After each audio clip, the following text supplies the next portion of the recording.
Good afternoon, everyone. Welcome to the Andhra Pradesh State Council of Higher Education Talk the Book English Book Review.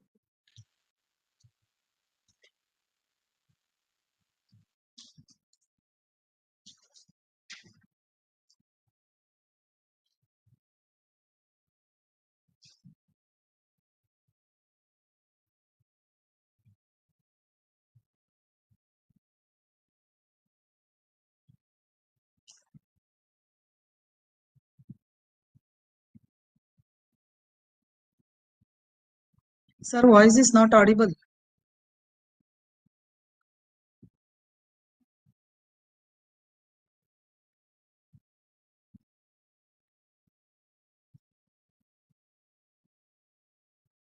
Extensive publications. She is the author of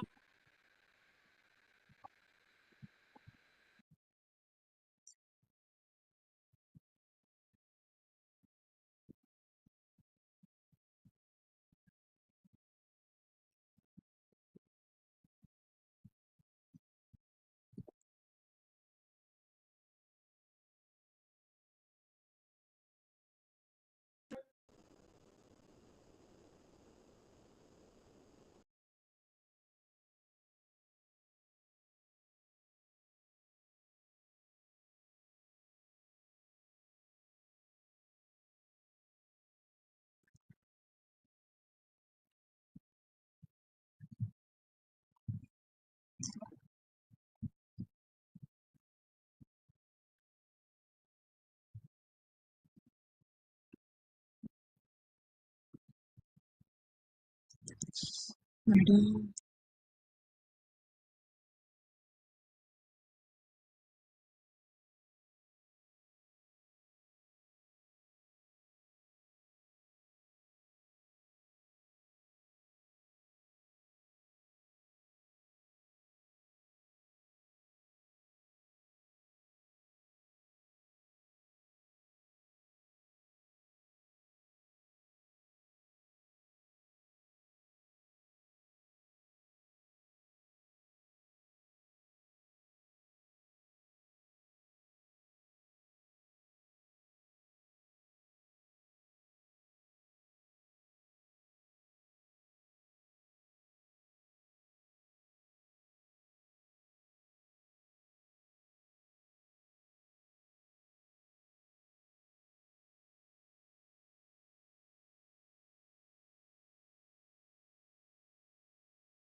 Sir, is it audible? Sir, am I audible, sir?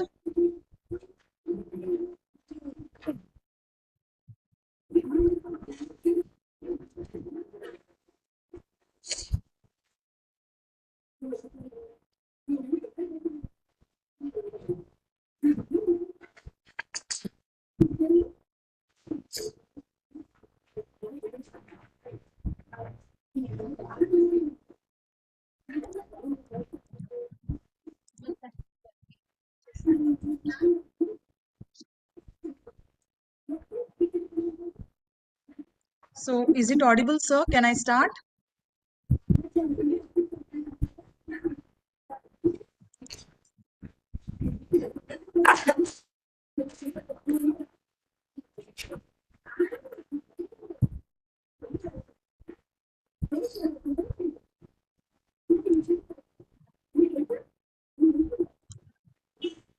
So, good afternoon to one and all. I feel greatly honored to present my book review on Margaret Atwood's The Testaments, published in the year 2019. At the outset, I feel grateful to the Honorable Chairman of Andhra Pradesh State Council of Higher Education, APSHE, Professor K. Madhumurthy Garu, Dr. Matthew Srirangam, Sir, Academic Officer of APSHE, Dr. Ella Reddy, Academic Consultant of APSHE, Management of Andhra Loyola Institute of Engineering and Technology, Reverend Father Dr. B. Joji Reddy, SJ, Director and Secretary, Principal Dr. O. Mahesh, Reverend Father D. Balaswamy, Assistant Director, and all my well-wishers for making this book review possible for me today. The book I am going to review today is The Testaments, published in the year 2019, written by Margaret Eleanor Atwood. So before I go to the book review, let me speak a few words about the writer.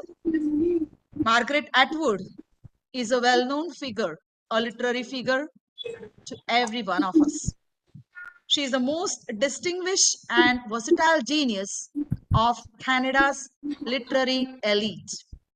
She was conferred with various titles like the Prophet of her own country, the undisputed Queen of Canada's letters, and a cult heroine, etc. She was born on 18th November 1939 in Ottawa, Ontario, Canada. Her father was Carl Edward. He was an expert zoologist and an entomologist. He used to experiment on insects. During the childhood days of Atwood, she used to go with her father to Quebec regions, to look how her father performs experiments on insects as an entomologist. Her mother, Dorothy Killam, was a dietitian. In the early 1950s, Atwood attended a Leaside High School in Toronto. She was a remarkably active and energetic student. She had love for games and she enrolled herself in a school groups and earned a global citizenship and also got published her works in a magazines during her schooling days. At a very young age, she began her educational journey. In 1961, she completed a BA, and in 1962, she received her MA degree. And immediately after that, she enrolled for her doctorate program. And we all know Atwood has written more than 40 novels, which includes poetry, literary criticism, non-fiction, children's literature, stage plays, and novels. Despite several hardships in her life and struggles in her life, she became enormously a successful Canadian writer. Trailblazing from her native Canada to save the earth, she is called an environmental activist. She has received dozens of literary awards, which includes the Booker Prize and the Arthur C. Clarke Award. In 1965, she was awarded the President Medal Award and was bestowed also the Government General Award. In 1966, she received the award for the collection of her poetry, The Circle Game. Her works has been recognized as the best-selling, and she has got number of awards, which also comprises of Booker Awards. In 1977, she was rightly awarded the City of Toronto Book Award as well as a Canadian Book Award. The present book which I have taken to review, she had written in 2019, also received a Booker Award. Her concern for nature and women's problems are outstanding characteristics of her writings. As a writer, Atwood is known both for her quality and quantity of her creative talents. As a critic, she serves her country to the best of her ability, bringing out the volumes, and her volume Survival is a thematic guide to Canadian literature, which was published in 1972. She greatly comments in her survival that literature is not only a mirror, but it is also a map and a geography of mind. So all of us know map. We look at the map to see which place or where which place or which country is situated, right? And through the map, we can identify various locations, various directions, etc. Atwood tries to use this particular quote by saying that literature is not only a mirror of life, as we say, literature is a reflection of life. She says it is also a map and a geography of mind, which means through different locations, through different regions, we get an idea of people's culture, their livings, their food habits, etc. And through those, we can explore various facets of their livelihood, their tradition, their culture, and different aspects of human way of living are learned through their living and dealing. So that's why she says that literature is a geography. It is a mind and it is a map and geography of mind. She comments this very clearly in her book Survival. Atwood has written various fictions such as dystopian fiction, historical fiction, speculative fiction, which was published in 2003, 2009, and 2013. Her speculative fiction, which was published in 2003, is Oryx and Creek, 2009 is Year of the Flood, and 2013 is Martyrdom. And her dystopian fiction, The Handmaid's Tale, was published in 1985. Atwood's this present novel, which I have taken for review, is published in 2019, but it is a sequel to her novel The Handmaid's Tale, which was published in 1985. So after 15 years, Atwood published The Testaments. So she has written this novel, The Handmaid's Tale, as a speculative novel. So it is not a sequel, it's not a prequel, or it's not a, she doesn't want to call it as a dystopian novel. She rather would like, she doesn't want to call it as a speculative novel, but she would like to call it as a dystopian or a theoretical novel, because she had an intention, she had an hypothetical aspect of this novel to bring it in a form of a sequel after her 15 years of life. And after her 15 years of life, she has gloriously brought out the Testaments, for which she has been awarded a Booker Prize.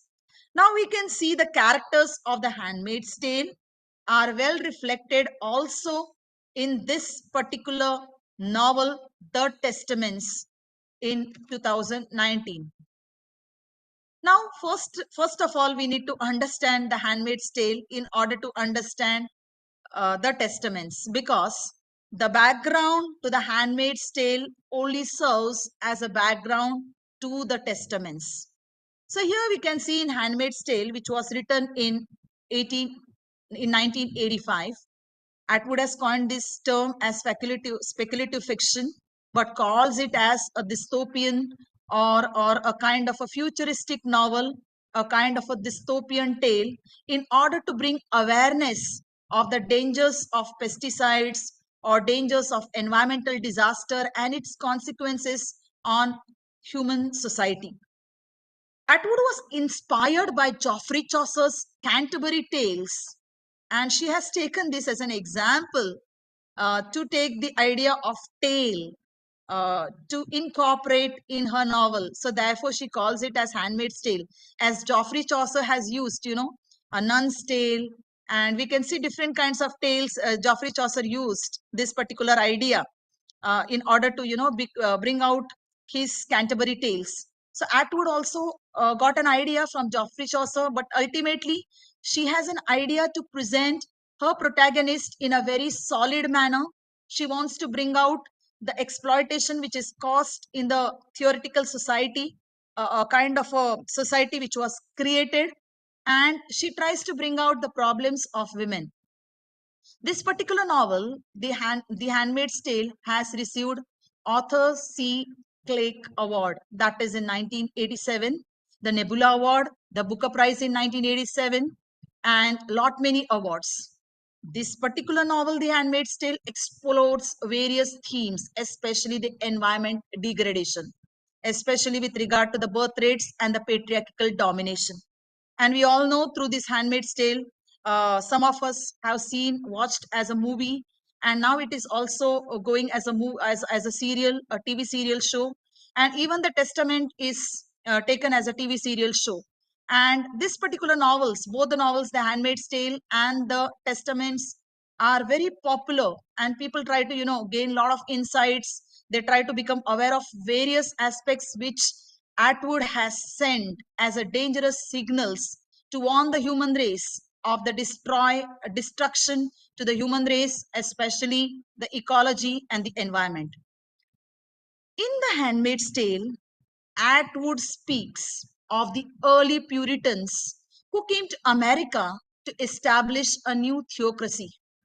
They have been victims in England, and they underwent a lot of serious persecutions for being Puritans. So we know we know Puritans. John Milton was a Puritan. So Puritans means they have staunch rules and regulations to be followed, right? With regard to the way of their living, way of their staying, and then their prayers, their life, everything. So these Puritans who are residing in England, they came to America. And when they came to America, they were not allowed, they were not able to observe those rules which they were observing in England, and they were punished for not following the Puritan rules. So under these various aspects, there emerged the early Puritan society, which is strongly presented in the novel. And this particular society is called as the Society of Gilead. This Society of Gilead is a term taken from Bible. So we have in biblical terms this particular society. So Atwood throws light on the major dystopias prevailing in early 1980s, and she had a concern for the futuristic society. And she says that if a human race or human being continues to live in such a manner, he will have to face the dangers, and he will witness the doomsday.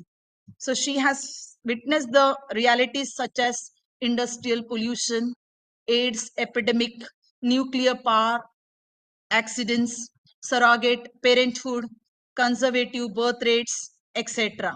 Keeping all those in mind, she came out with this wonderful novel, The Handmaid's Tale, which serves as an exemplary novel, a kind of a reminder for all of us.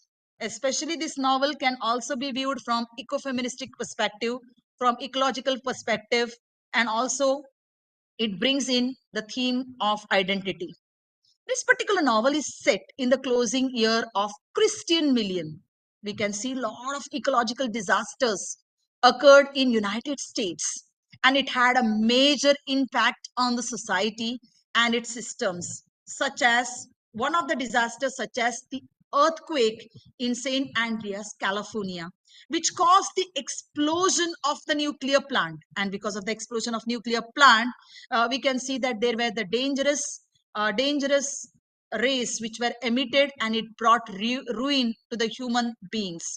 And because of the toxic and dioxic productive rays, there were a lot of sicknesses such as cancer, infertility prevailing in the society. Atwood observed this situation very carefully and tried to try to picturize it, try to portray those aspects of these realities into her novel. So, on seeing the distorted condition of the society, the fundamentalist Christian movement was prompted to take an action, and they assassinated the president of the Congress and constituted a new regime. A new totalitarian regime was formed under the title the Republic of Gilead.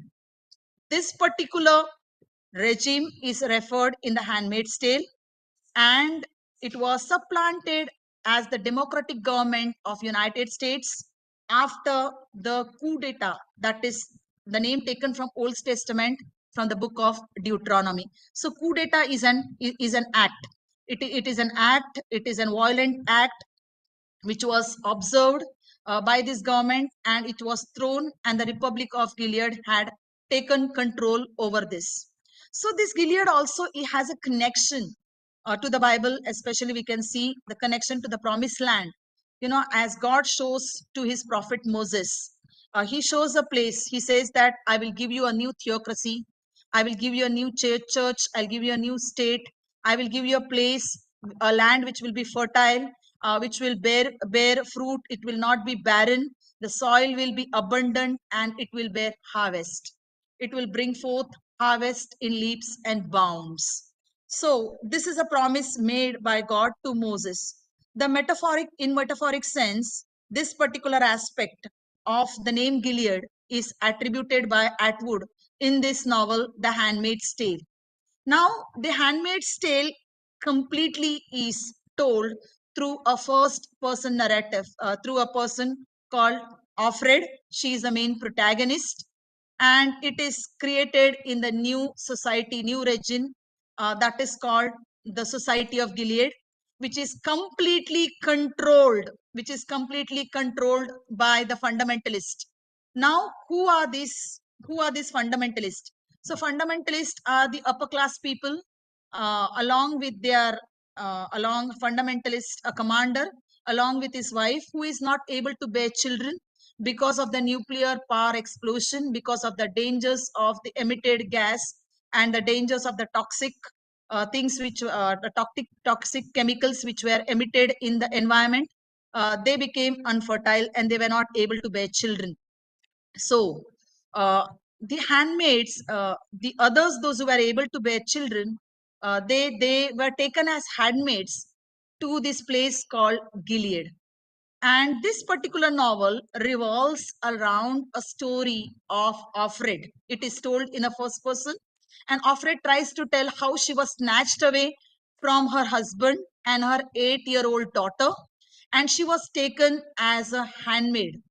And the novel opens with a description of a strict rules imposed on the handmaids in the newly formed regime called Gilead. And this particular Offred as a protagonist is a most explored character in the novel. It is through the first person narrative the entire novel revolves.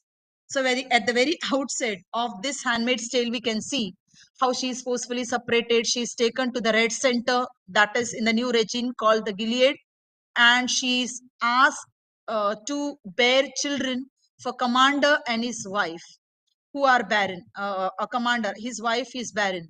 So when she comes to the Red Center, she is given all the rules and regulations.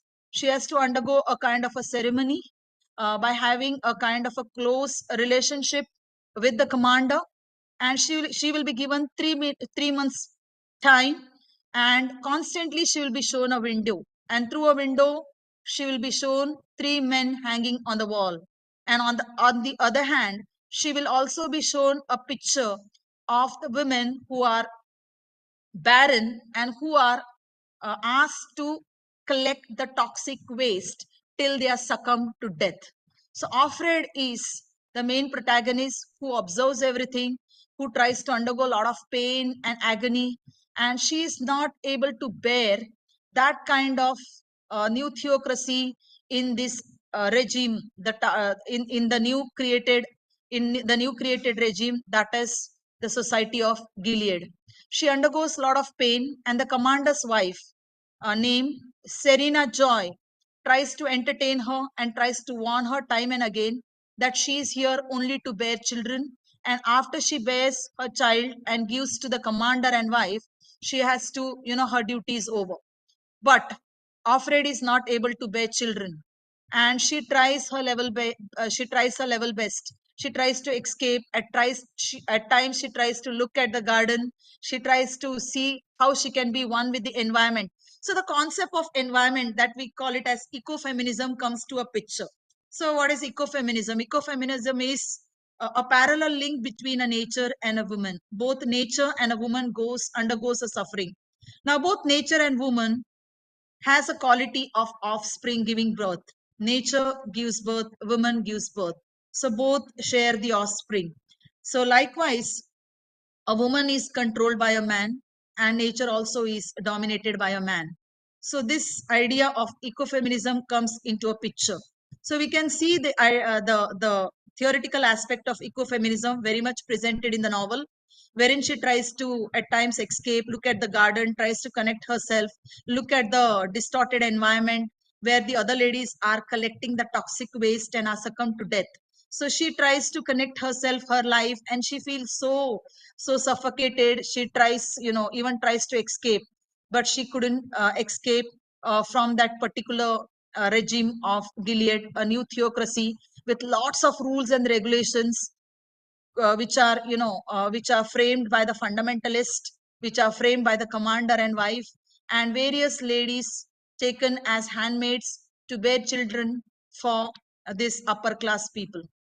So the theocratic nature of the society in which Offred survive becomes artificial, completely artificial outlet for her existence.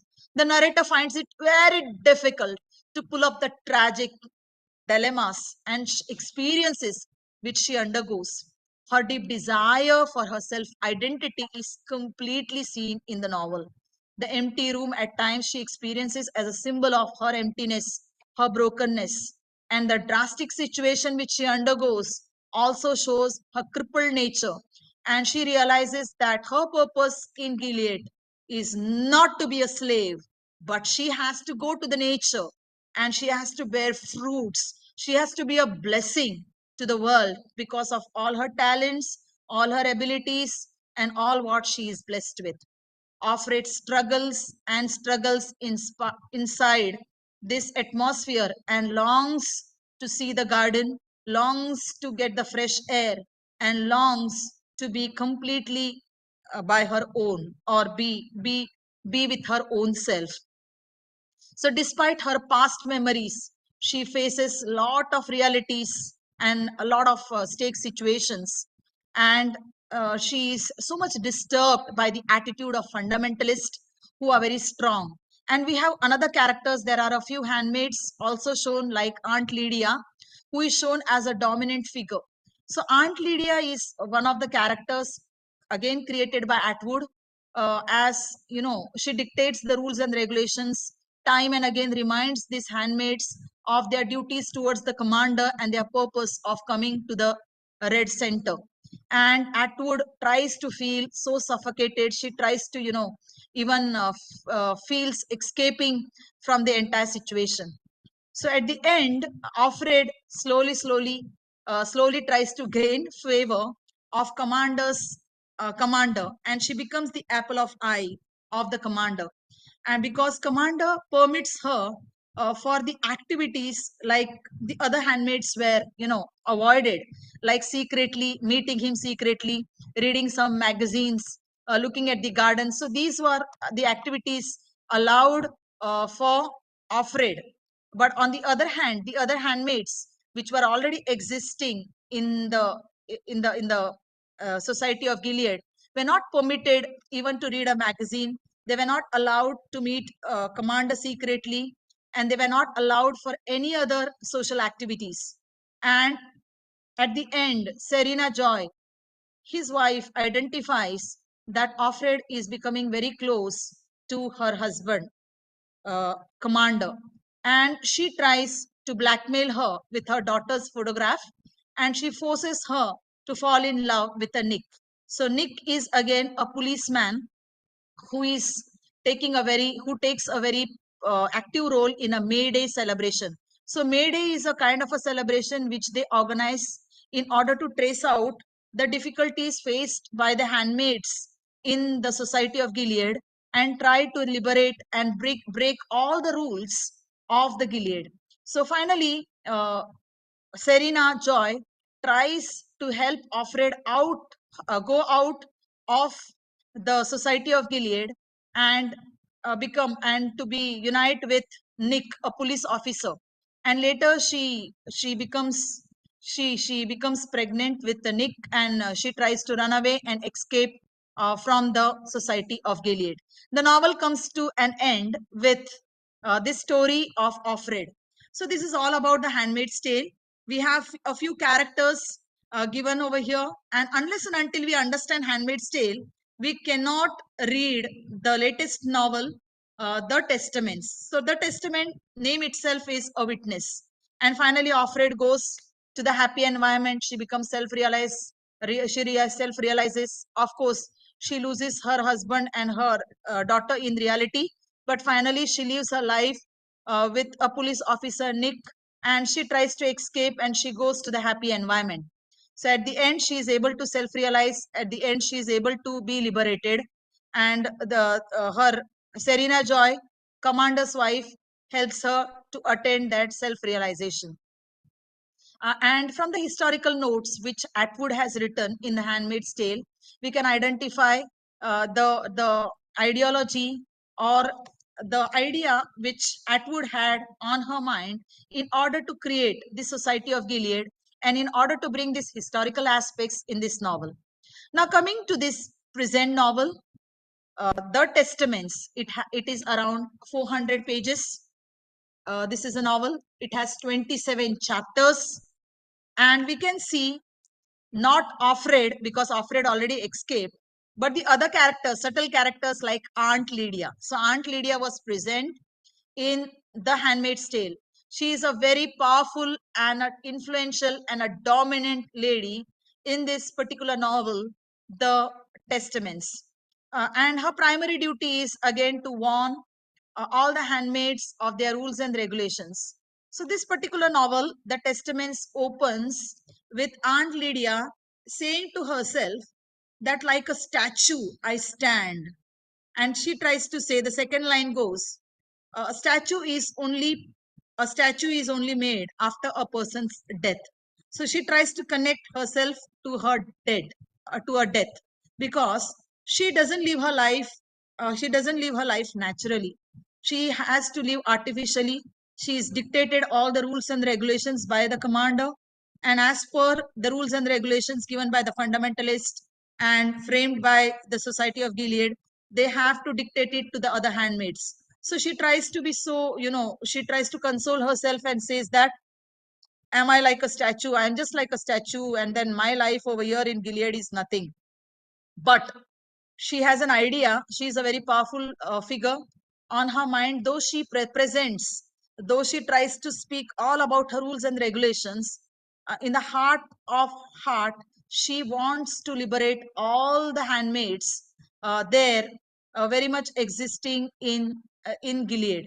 So her duty was, to console them at times and tell them that a day will come where all of you will be liberated. But she directly doesn't say that, because she herself is a victim in the Society of Gilead, and she herself is, powerfully warned by the commander. So she is a powerful lady, and she is an influential lady in Gilead, but she has to play a double role. Then we have the next character, Agnes. She is also an aunt. She is one of the aunts over there, an handmaid, and she becomes a witness after the event of Gilead. So she sees the life. She sees the life of Offred, how Offred escapes, and the torture and the turmoil and the din which Offred faces. And she tries to become a beacon of hope or a kind of an encouragement to the others by telling them all good about Offred, how Offred made a choice, and ultimately she could, run away from this particular Society of Gilead. So Agnes, she lives in Gilead. She also has a strict societal structure, and she also fears. She is also dominated, but she highlights the challenges which are growing up in the Gilead under the oppressive rules and regulations. Now we have another character called Nicole. Other name for Nicole is Daisy. She is also a young woman who discovers her life in Gilead, especially the origins, and she becomes involved in the Mayday. So I told what is Mayday. Mayday is a kind of a resistance group framed by the police who works against the Society of Gilead. So their duty is, to break all the rules and regulations and liberate all the women, especially the handmaids, struggling in the Society of Gilead. And the other character is Bika, that is aunt, and she is the former member of Gilead, and now she is also called aunt.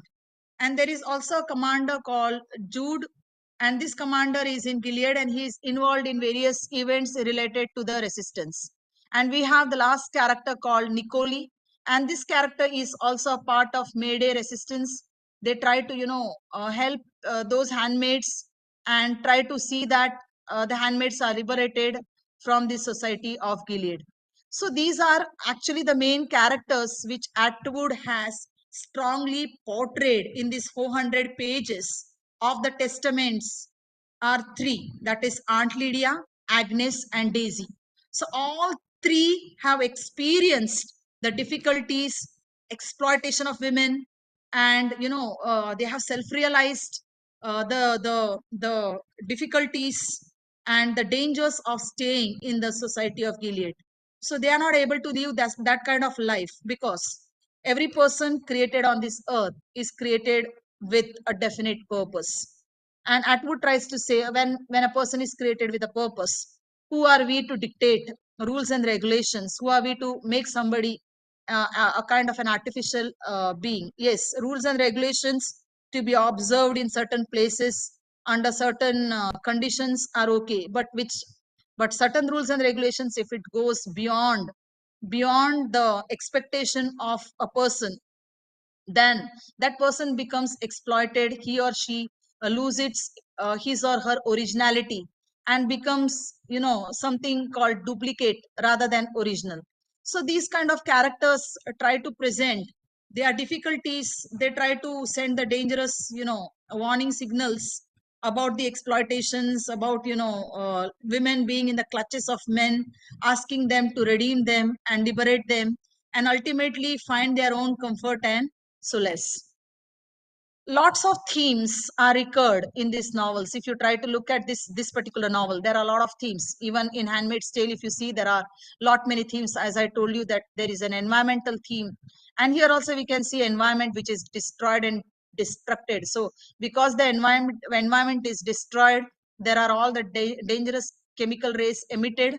Women become unfertile. So because they are becoming unfertile, the women which are supposed to have that kind of life with all their grandeur, they are not able to live. So finally the other women, those are fertile, are snatched and taken as surrogate mothers. So we can see the difficulties which are faced by the commander and his wife in making a decision to snatch away all those young women, good looking women, or very enthusiastic and energetic women, when they are just out with their husband or their family for a tour. They are snatched away, taken in a van, and they are brought to the Red Center. So Gilead's decline is shown in this particular novel, The Testament, because these three powerful characters, Aunt Lydia, Agnes, and Daisy, are constantly aware. They are just waiting to end up the whole thing. They are just waiting to put an end to this society of Gilead. They want to break all the rules and regulations which these fundamentalists have created, so that ultimately so many women will be liberated, and finally they can decide for their life. They can decide for their way of living. So the story explores the gradual decline of Gilead, showcasing both its oppressive nature and emergence of hope and resistance. So I'm going to speak something about hope at the end. And these themes, the testament itself is nothing but a witness, right? So we have, according to Christians, we have, a Bible. We called it as a New Testament and Old Testament. So it is something called witnessed life. Somebody has lived and they have witnessed, and those something which we practice, a dogma which is to be practiced, which is to be believed, faith to be lived. So she has taken this ideology of testaments as a witness. Testaments of this Aunt Lydia, a testament of Agnes, and testament of Daisy. I would rather call it as testimonies, because they have been struggling so much in the new society, in the new created regime under the society of Gilead, and they are not able even to breathe the fresh air they are supposed to breathe. In other words, not able to be of their own, and they are completely dominated. Even Serena Joy, a wife of commander, has is completely controlled by the commander, because what she requires is a child, because she is called a barren woman, so she cannot take the blame of being a baron in such a great society where he is a fundamentalist, he is elite, he belongs to the elite society. So in order to put off the shame, he has to have a child, he has to name himself as I am a very powerful man, with I have all kinds of power, money, prestige, at the same time family. So that is the ideology which Atwood has presented in this novel.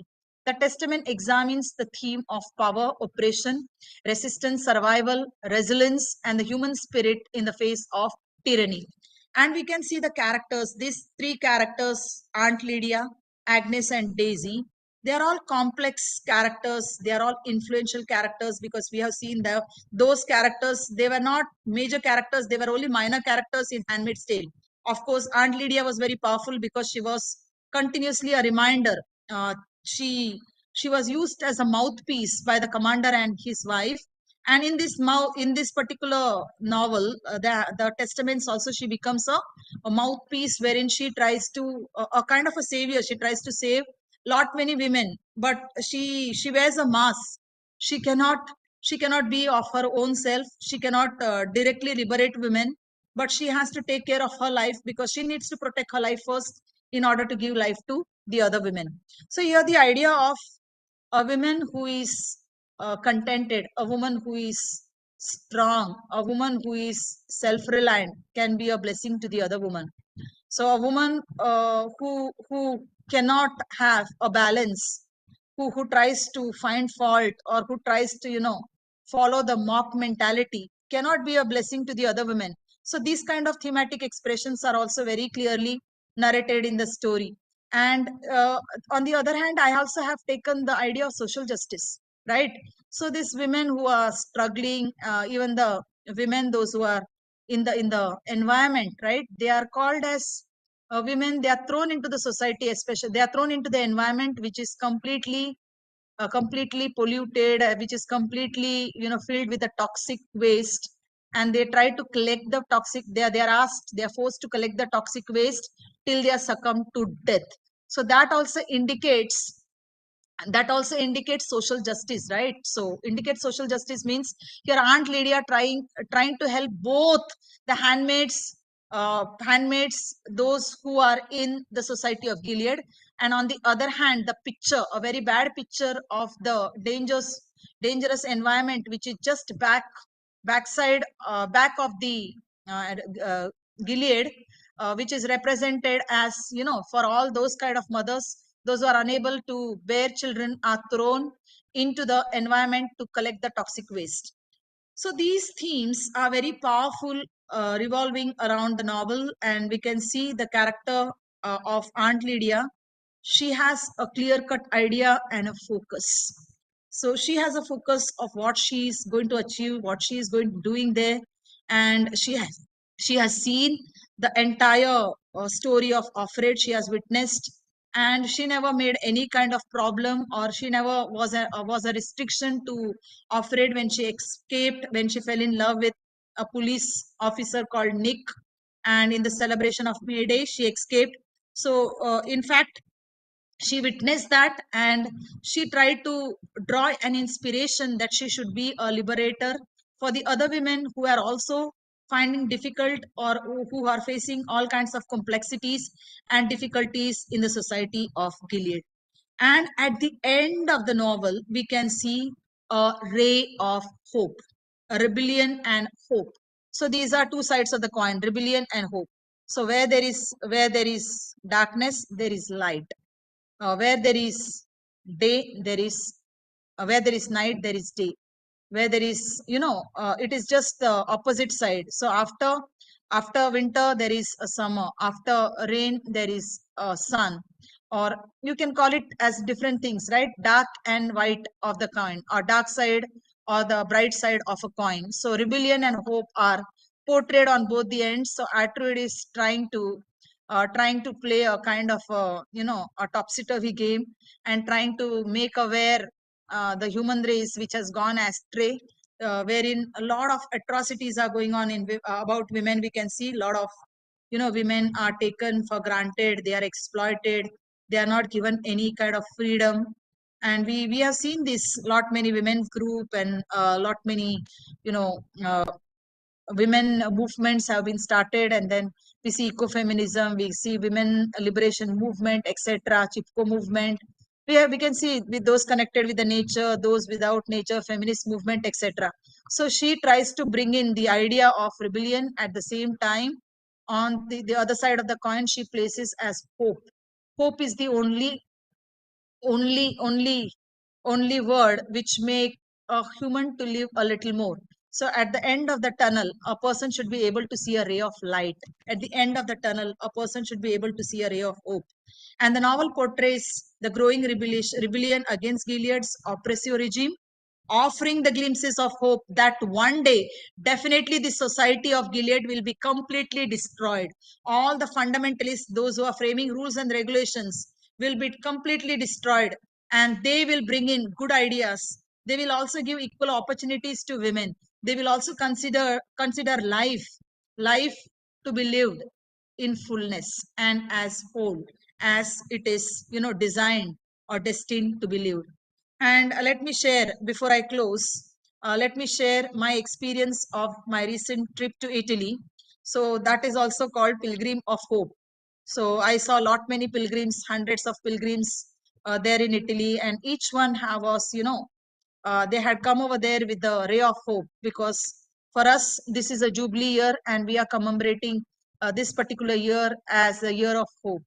So this particular novel is personally apt for me because I have taken it for my delete.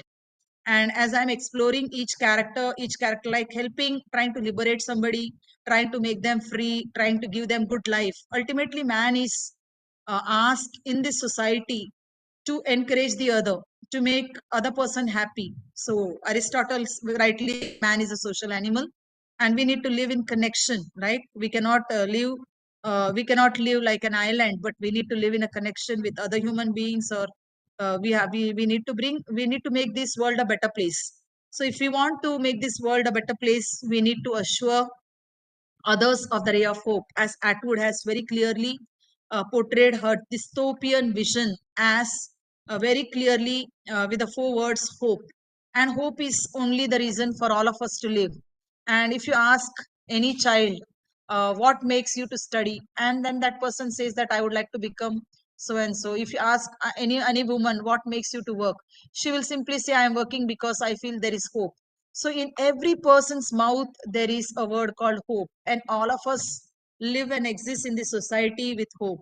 And as this novel closes, you can see very beautifully she has said that let hope only be the ultimate channel of your life. Let hope only make meaning to your life. And Aunt Lydia, Agnes, and Daisy, they become the channels of hope. Though they have their rules and regulations, ultimately they come to a conclusion that there should be a hope, and that hope only should will liberate us. And they try their level best, and at the end they try their level best, and at the end, if you try to read the novel, we see that ultimately they are liberated, and they are taken, like slowly the handmaids are taken out of the society of Gilead, and finally the word hope becomes, a reality. So I conclude my session by telling that I am very grateful to Apshe once again for giving me this golden opportunity, because this is not an easy novel to be reviewed. This novel has a sequel trace of the Handmaid's Tale, and unless and until a person is aware of the Handmaid's Tale, which was written in 1985, after 15 years of her life, she has written the other novel. No one will be able to present it well. So let me conclude. I feel great. I thank Dr. Matthew Srirangam sir, academic officer of APSHE, for giving me this golden opportunity. Dr. Ella Reddy, academic consultant of APSHE, for giving me this golden opportunity. And once again, the management of Elliot, Reverend Father Dr. B. Joji Reddy, SJ Director and Secretary, Principal Dr. O. Mahesh, and our Assistant Director, Reverend Father D. Balaswamy, and all the well-wishers, especially the faculty, academia, for listening to me, and patiently listening to me and encouraging me. And thanks for giving me this opportunity. So once again, I conclude by saying thank you once, thank you twice for giving me this opportunity, which was very nice. Thank you. Thank you. Thank you, ma'am, Dr. Sister Candy Cunha. In her extraneous review on Margaret Atwood's The Testaments, the alternating narratives create a multi-dimensional view of violent, contrasting internal indoctrination with external rebellion. Atwood masterfully weaves these as testimonies to eventually coverage in a tense and satisfying climax. Atwood's prose is crisp and incisive, with occasional dark humor and pitting irony. Unlike the claustrophobic tone of The Handmaid's Tale, The Testaments feels more path towards rebellion and hope. The Testaments were providing closure and for updating Atwood's vision in the light of contemporary political movements such as Me Too and the global rise of authoritarianism. While some purists may find its hopeful tone a departure from the bleak realism of the first book, others welcome its message of resilience and change. The Testament stands as a powerful companion to The Handmaid's Tale, enriching its universe while offering new insights into resistance and redemption. It is not just a sequel, but a reinvigoration of Atwood's feminist dystopia with renewed relevance in today's world. Thank you, Dr. Sister Candy Cunha, for the English book review on the Testaments. Thank you. See you next week with the AppSheet textbook, Talk the Book, Telugu book review. Thank you, Ananda. Thank you. Thank you so much, sir.